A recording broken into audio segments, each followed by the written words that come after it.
I thought it was very interesting, Elise, that in Senator Booker's speech, he posed this rhetorical question to viewers, which is your life better since Donald Trump has become president? I think one of the things we are watching for is not simply who won in Florida 6, not simply who will win this Wisconsin Supreme Court race, but what that turnout, what that enthusiasm is going to look at. Like just 5 months ago, Republican early voter turnout in Florida's 6th congressional district, that's the one we've been tracking, it was 25 points higher than Democrats. This time, early voting turnout is down almost 20 points. That tells you just about as much as what the final margins were. Well, and it is a special election, so usually the margins aren't as great. But I agree that that is just not a good sign for Republicans. And Cory Booker is hammering home the right message. Is your life better? Is your life better? I think that he's created a spectacle, and a spectacle is good for the Democrats right now. They need something for their voters to cling to see someone fighting for them. And he obviously has just finished a record feat, a physical feat that you can't help but to wonder, how did he really do it? It just, it's so crazy physically to have done what he just did, going that long without a bathroom break and drinking minimal water. But it's become part of the conversation. It's a spectacle. We're talking not about the Democrats and their shortcomings. We're talking about how someone's fighting for them. It is, in fact, Democracy 101. Let's bring into our conversation Congressman Eric Swalwell, Democrat of California and member of the House Judiciary Committee. Congressman, I am sure you were just drafting notes, wishing that you could slip them to your colleague in the upper chamber. Your reaction to Senator Booker's marathon speech? This is what the fight is supposed to look like. I'm just in awe of my Senate colleague, Cory Booker. I would say congratulations, but really what I want to say is thank you. Thank you for showing what the fight on the inside is supposed to look like, because small victories will lead to big victories. Small victories we can find on the inside in Congress, small victories that the voters can find at a state Supreme Court race in Wisconsin, or in their own local jurisdictions, or in Virginia and New Jersey later this year in the governor's race. That can create the electoral infrastructure we need to have free and fair elections to win the midterms next November. So it all counts. These small victories, they will bring us the big victories.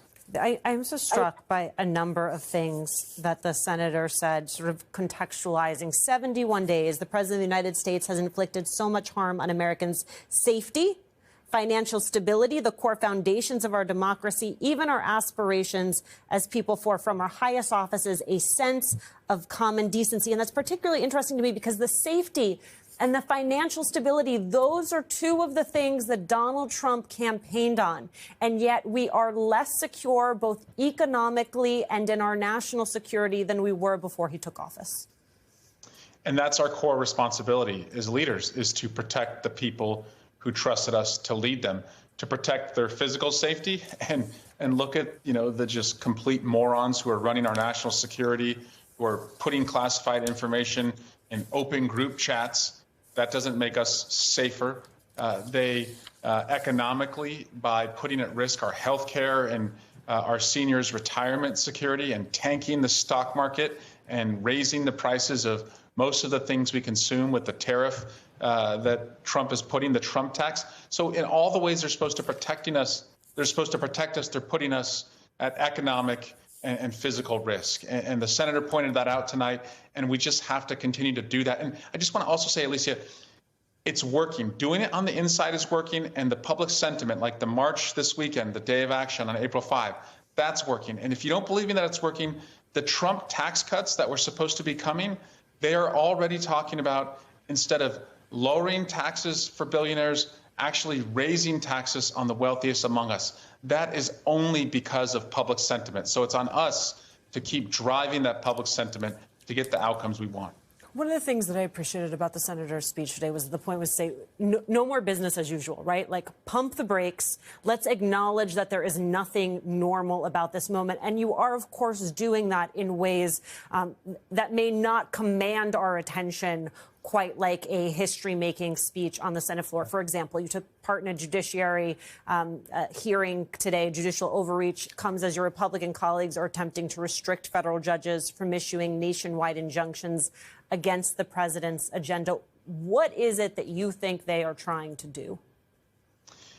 It's completely in service to Donald Trump. They want to impeach any judge that gets in the way of Donald Trump, even if it was a Trump-appointed judge or a George Bush or Ronald Reagan appointed judge. But again, in the spirit of public sentiment is working, this came out of some no-name congressman 3 weeks ago who introduced articles of impeachment, and Trump and Musk supported it. So Jim Jordan has this hearing. And remarkably today, during the hearing, not one witness, which included Newt Gingrich, and not one Republican member of Congress, other than the one who introduced the articles, said we should impeach judges. That's because we have created, with public sentiment, a hot stove, and they don't want to touch it. So we can't give up. I would say, Alicia, to your viewers, let's all go one rung higher from what we have been comfortable doing in the past. If we do that by doing town halls in Republican districts, what Senator Booker is doing, by going to public protests, that's going to make all the difference.